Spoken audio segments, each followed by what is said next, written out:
राजा नृग की कथा है, जिनको दान का बड़ा अभिमान हुआ और उस अभिमान के कारण राजा को नृग यानी गिरगिट बनना पड़ा। कैसा अभिमान हुआ। एक बार भगवान अपने बालकों के साथ बगीचे में खेल रहे थे। खेलते खेलते बालकों ने महाराज एक गेंद थी उसको कुएं में फेंक दिया, और जो ही बालकों ने देखा तो उसमें एक बहुत बड़ा गिरगिट है। बालक भागे, डर गए, भगवान से कहते प्रभु ऐसा विचित्र जीव तो मैंने आज तक नहीं देखा। भगवान दौड़कर आए, जो ही उस गिरगिट का स्पर्श किया वो तो महाराज गिरगिट योनि से छूटकर सुंदर दिव्य पुरुष के रूप में प्रकट हो गया। भगवान कहते हैं भैया अपना परिचय दो। अब देखो ये परिचय कैसे दे रहा है कि नृगो नाम नरेंद्रो हम इक्ष्वाकुतनयः प्रभो दानेष्वाख्यायमानेषु यदि ते कर्णमस्पृशम्। अब देखिए किसी किसी व्यक्ति का परिचय देने का ढंग भी बड़ा विलक्षण होता है, अहंकार झलकता है।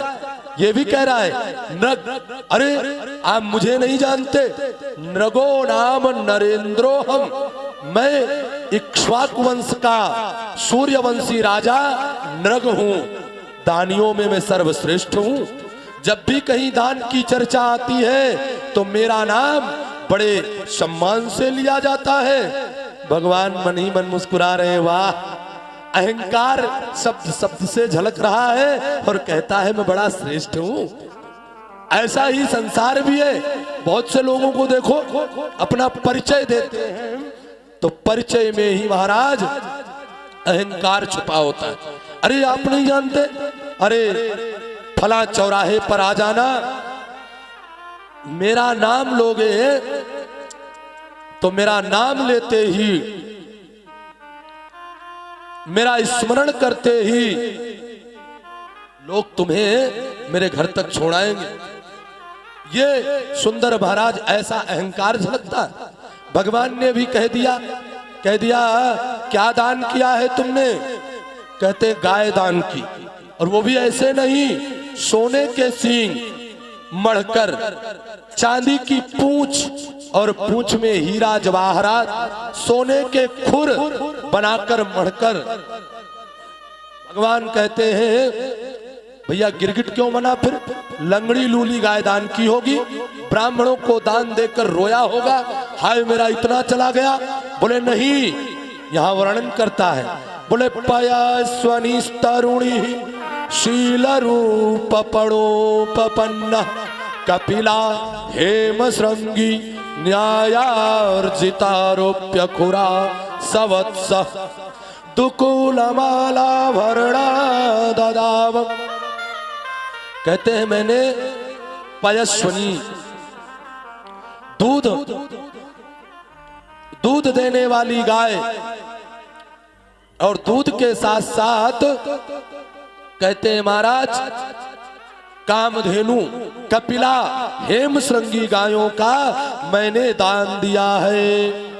भगवान कहते हैं जब तुमने इतनी सुंदर गायों का दान किया, दूध देने वाली गायों का दान किया, सुंदर सोने से सींगों को मढ़कर, चांदी से खुर को मढ़कर, पूंछ में हीरा जवाहरात डायमंड को मढ़कर जब तुमने दान किया, तो बताओ राजा नृग तुम गिरगिट क्यों बन गए? तब राजा नृग कहते हैं एक अपराध हो गया प्रभु मुझसे। क्या अपराध हुआ? बोले एक बार मैंने एक ब्राह्मण को गाय दान की और वो गाय हमसे इतना हिली मिली घुली थी कि वो ब्राह्मण के द्वार से भागकर मेरे यहाँ आ गई। मैंने उसी गाय को दूसरे ब्राह्मण को दान दे दिया। अब जिसकी गाय खोई थी वो ढूंढता आ रहा था और जिसको मैंने दान की वो लेकर जा रहा था। रास्ते में दोनों आपस में मिल गए। अब जिसकी गाय खोई वो कहता ये गाय मेरी है, और जिसको राजा ने दान दिया वो कहता ये गाय मेरी है। वो तो दोनों अपनी जगह सही है भाई, वो अभी दान लेके आया है तो उसको तो वो अपनी लगेगी, और सामने वाले की खोई रास्ते में मिल गई तो उसको अपनी लग रही। दोनों राजा के पास आए और राजा से कहने लगे, हे राजन, कृपा करके आप निर्णय कर दो, हम निर्णय करने में सक्षम नहीं है। महाराज, राजा भी इसका निर्णय न कर सका, इसलिए दोनों ब्राह्मण क्रोध में भरकर उस गाय को वहीं छोड़कर चले गए श्राप देकर।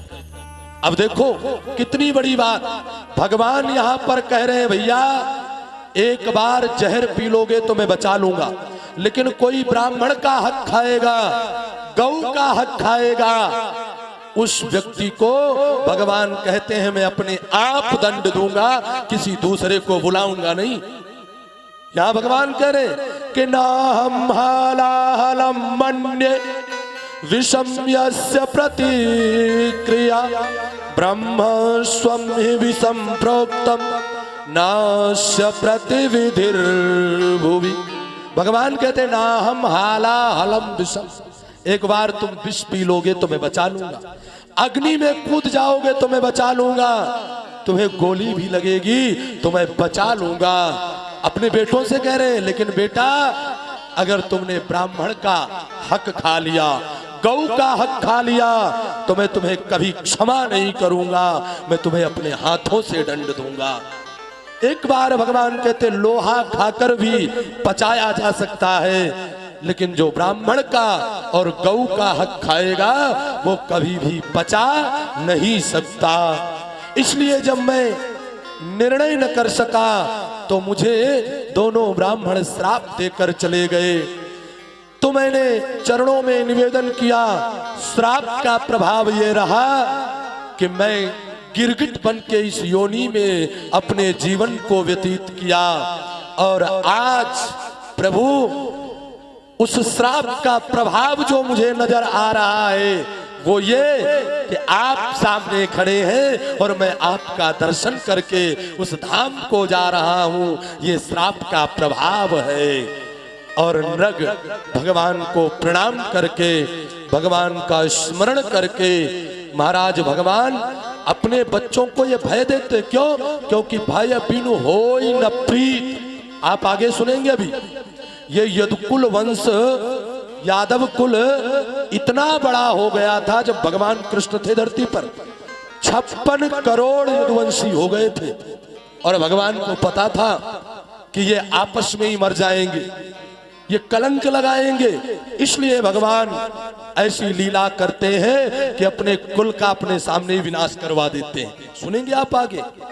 और भगवान उस गिरगिट को, राजा नृग को उस योनि से मुक्त करके ब्राह्मणों का सम्मान, गौ का सम्मान, संतों का सम्मान बढ़ाते हैं।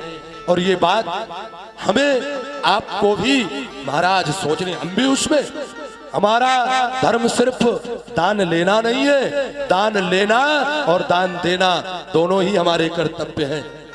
और मैं आपको बता दूं, ऐसा नहीं है, आप हमारे YouTube चैनल आचार्य अमित कृष्ण पर देखेंगे, सोशल मीडिया पर देखेंगे, आपके द्वारा यहाँ पर जो भी दिया जाता है वो मेरा भी महाराज परोपकार में ही लगता है, कोई अपने लिए नहीं लगता। जो भी आपका कपड़ा लत्ता बर्तन, महाराज हजारों हजारों साड़ियां आती हैं, मैं उन गरीब गांवों में जाकर उन गरीब कन्याओं के विवाह में बर्तन साड़ी जिसकी आवश्यकता होती है वो सारे का सारा मैं दान दे देता हूं, मैं कुछ रखता नहीं हूं। और मैं तो आप लोगों से भी कहता हूं, कभी किसी गरीब बहन बेटी की शादी हो तो निसंकोच मेरा स्मरण कर लेना, मुझे फोन करना, जो कुछ मुझसे हो सकेगा वो मैं निश्चित करूंगा, वो निश्चित भेजूंगा, इसमें कोई संशय नहीं। दान देना, दान लेना, ये ब्राह्मण हो चाहे क्षत्रिय हो, चाहे वैश्य हो, चाहे शूद्र हो, ये चारों का काम है। लेकिन जिसे हम आचार्य के रूप में नियुक्त करते हैं, घर में हो बाहर हो कहीं भी, उसके धन में कभी भी हमें महाराज कंजूसी नहीं करना चाहिए, कभी उसका हक नहीं मारना चाहिए। यहाँ पर भगवान यही शिक्षा देते हैं। नहीं तो उसका पाप हमें भोगना पड़ता है। यानी आपको अगला जन्म महाराज गिरगिट के ही स्वरूप में लेना पड़ेगा। न जाने कितने जन्मों तक महाराज उस स्वरूप में रहना पड़ेगा। इस प्रकार भगवान बड़ा सुंदर उपदेश देते हैं।